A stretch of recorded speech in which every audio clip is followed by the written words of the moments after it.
مسلسلات نزلت في شهر رمضان سنة 2001. سوق العصر، والمسلسل ده كان بيحكي قصص جميلة. ومسلسل عائلة الحاج متولي. وطبعا المسلسل اللي بعده كلنا حبيناه، مسلسل حديث الصباح والمساء.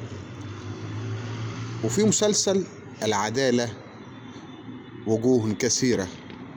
وطبعا المسلسل اللي بعده كان حمزة وبناته الخمسة. طبعا اللي بعده كان اسمه النساء قادمون. المسلسل اللي بعده كان اسمه القومي. على فكرة موسم رمضان 2001 كان من أفضل المواسم اللي شفنا فيها دراما. طبعا المسلسل ده البر الغربي كان قصة جميلة جدا. المسلسل بقى رجل في زمن العولمة.